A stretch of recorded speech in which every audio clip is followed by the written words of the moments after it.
Bom, agora a gente vai falar da nossa política, que tem assuntos muito menos honrosos e luxuosos a serem tratados, que é o caso do Major Cid, o ex-ajudante de ordens de Jair Messias Bolsonaro. Gente, ontem o CNN 360 jogou a pressão sobre esse caso, que já era alta, na estratosfera. Quando eu trouxe aqui para vocês os áudios que estão no celular do Tenente Coronel Cid, né? Ele era major quando estava na ajudância de ordens de Bolsonaro e foi promovido a tenente-coronel. Esses áudios foram enviados por um amigo de Jair Bolsonaro, próximo dele, e o homem que viabiliza a fraude no cartão de vacinação, por acaso, é um ex-major do Exército, também fez o curso dos agulhas negras e era ali do pessoal do paraquedismo, né? Esses áudios, gente, trazem a descrição explícita de um plano de golpe de Estado.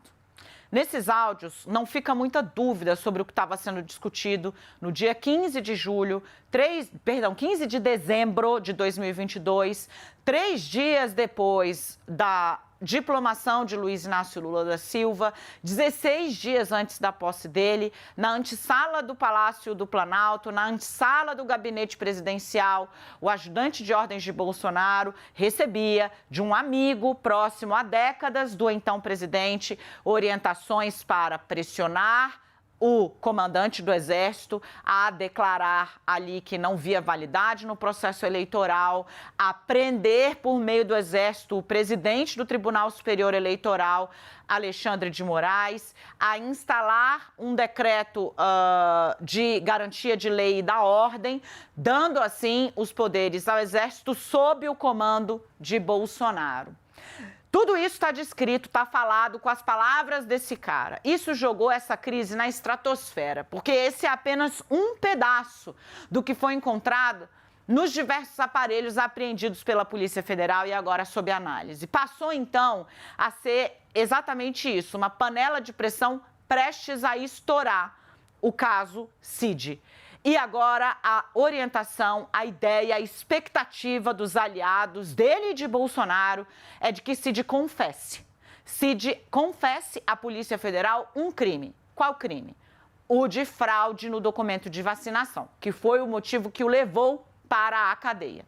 A confissão seria para dar uma prova de boa vontade e demonstração de colaboração com as investigações, encerrar ali o debate em torno disso, não contaminar Jair Bolsonaro, ele deve assumir a responsabilidade, é o que estão esperando, e tentar tirá-lo da cadeia. Porque dando essa amostra e tendo a confissão, vão recorrer para que ele possa ali responder ao processo em liberdade. Para vocês terem uma ideia de como o entorno ali do agora tenente-coronel Cid está nervoso, a mulher dele está sendo acompanhada de perto. Gabriela, a primeira a ter ali carimbos falsos, porque também não quis tomar a vacina contra a Covid-19. É a partir dela, ela, digamos assim, a cliente zero dessa associação criminosa, segundo a Polícia Federal, que chegou a liberar dezenas de atestados de vacinação falsos, usando esses atestados, inclusive, para ingresso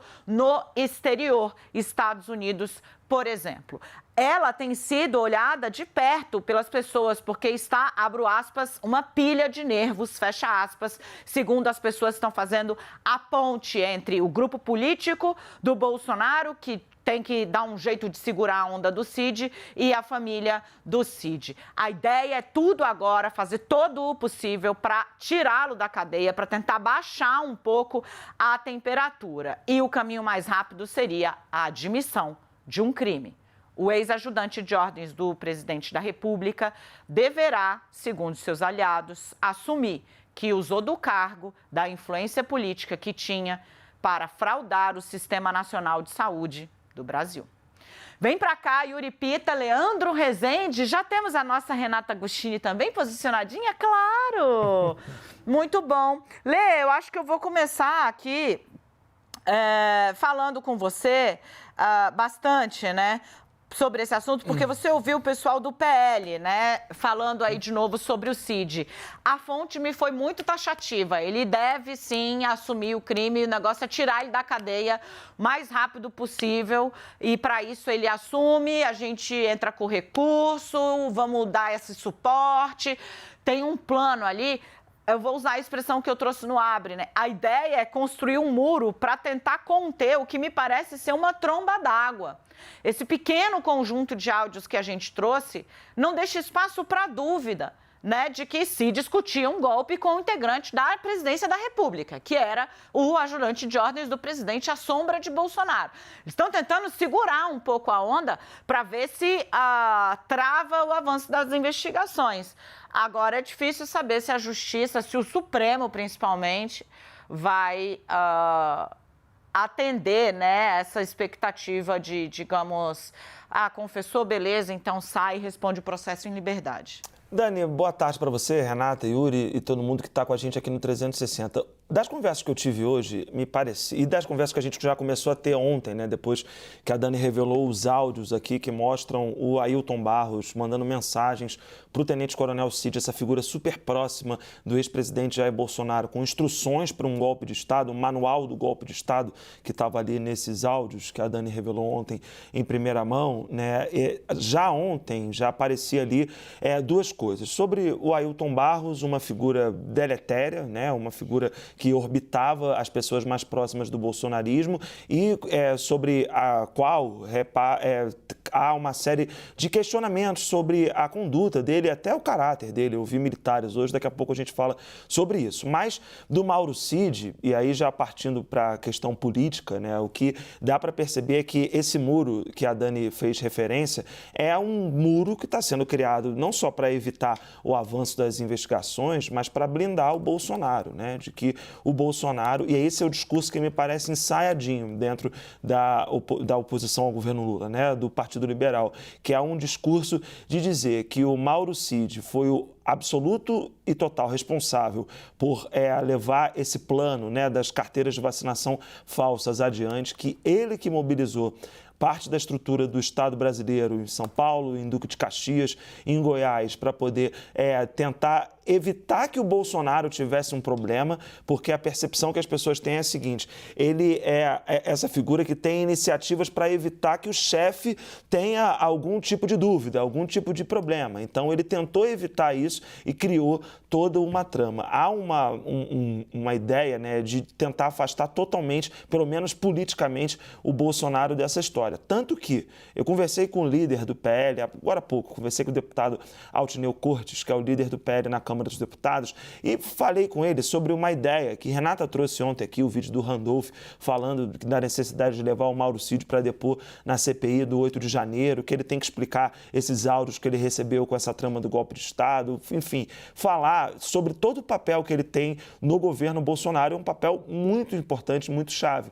E aí eu perguntei para o líder do PL sobre isso, e ele falou: olha, por mim, tudo bem. Ele tem que ir mesmo, ele tem muito o que se explicar. Então, me parece que a operação política que está dada é a seguinte, né? O Mauro Cid que se resolva com seus problemas dele com a justiça, a gente protege o Bolsonaro e apoia até que ele preste depoimento na CPMI do 8 de janeiro. Tanto que, veja, a coisa, Yuri, não é de convencer o público de que ele não cometeu o crime, é ele confessar. Tipo, fiz. É bizarro, né? Você ter o cara que era o sombra do Bolsonaro vai confessar que fraudou o Sistema Nacional de Registro de Imunizações em benefício próprio de sua mulher, de seus filhos, inseriu, pelo menos, né, é a versão bolsonarista, o presidente, a revelia dele nessa fraude, inseriu também, aliás, isso é importante, né? O Max e o outro assessor, deixa eu resgatar aqui a apuração. Sérgio Cordeiro. Como, perdão? Isso. Sérgio Cordeiro. Perfeito. O Max e o Cordeiro também devem confessar. Essa é a expectativa. Então, os assessores do Bolsonaro que entraram nos Estados Unidos, a comitiva que entra nos Estados Unidos com o certificado de vacinação falso, todo deve confessar para quê? Para tentar tirar. A estratégia não é a de dizer, imagina, isso não é verdade. É de que fique com o mordomo, utilizando aí uma expressão cara ao anedotário, né, nacional e internacional, que a culpa é do mordomo e that's it, entendeu? Tentar circunscrever a isso e baixar um pouco a poeira. Tão sintomático que é o caso, não se tenta, muito comum e muitas vezes, né, dizer, não, a imprensa está mentindo. Isso aí é perseguição. Não, é confessar e tentar passar a régua. Ô Dani, antes de tudo, boa tarde para você, Renata, Leandro, para quem está com a gente no 360. E isso deixa claro dois aspectos no meu modo de ver isso. Primeiro, por um lado,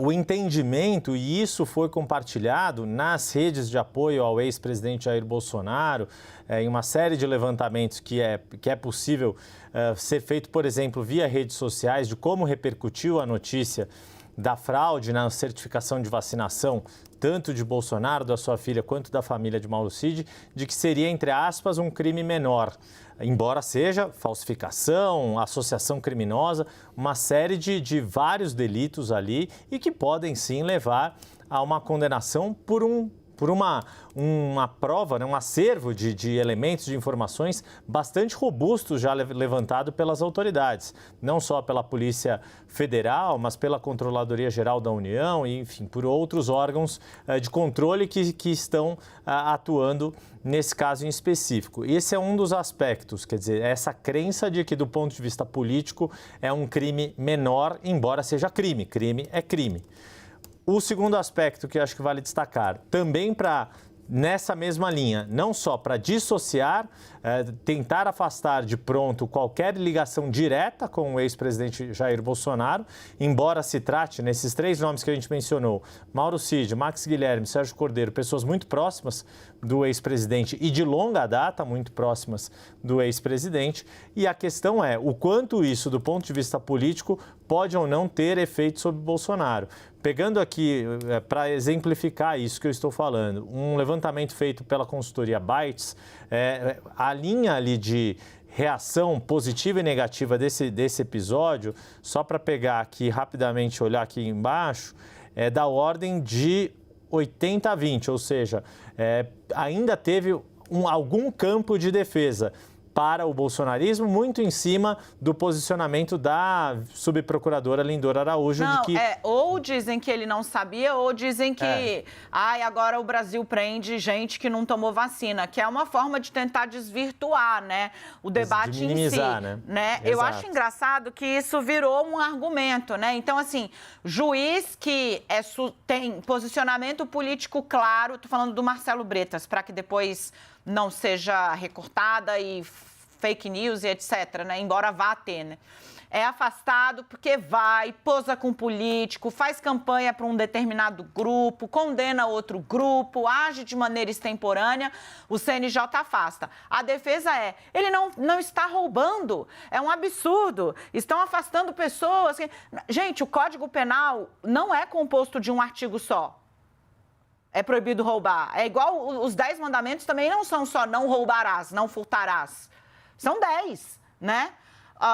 Existem outros e todos esses são infrações legais. Fraude ao sistema de saúde, sistema sanitário em meio de uma pandemia é gravíssimo. Se eles tivessem sido descobertos com esse registro falso quando estavam nos Estados Unidos, a pena lá é 10 anos de cana para esse tipo de infração. Que eu acho interessante, Yuri, porque a defesa é sempre assim, tipo assim, qual é o bandido mais mau, entendeu? Uma coisa meio bizarra virou o Brasil, né? Parece isso, é um Código Penal que só tem prisão para quem é corrupto, tem que prender mesmo, também, corrupto, mas é também. Porque quem está fraudando está corrompendo outras coisas, os registros públicos e, em última instância, a saúde de todos aqueles que se relacionam com essas pessoas achando que elas estão protegidas, né? Então, as crianças que estavam dividindo ali a escola e a sala de aula com uma pessoa deliberadamente não imunizada. Ô, Yuri, perdão. Não é isso, exatamente esse é o ponto. Fica essa história de que, como o meu adversário cometeu uma série de erros e não foi punido, então o meu aliado pode ser absolvido ou o crime é menor, ou se tenta relativizar a questão, o fato de que pessoas da antessala do gabinete de um presidente da República consideram normal e banal cometer crimes de falsificação ideológica, de crime contra a saúde pública, de associação criminosa. É disso que se trata, no fim das contas, mas aí pela perspectiva do bolsonarismo, do quanto existe aquela história do Teflon, o quanto, né, para usar um termo que, por exemplo, o ex-ministro e senador Ciro Nogueira costumeiramente tem usado, de que Bolsonaro não tem a imagem, entre aspas, tudo aqui entre aspas, não tem a imagem de um ladrão e, por isso, esse tipo de ação poderia até beneficiá-lo em vez de reduzir o seu potencial político, a sua imagem perante os seus apoiadores.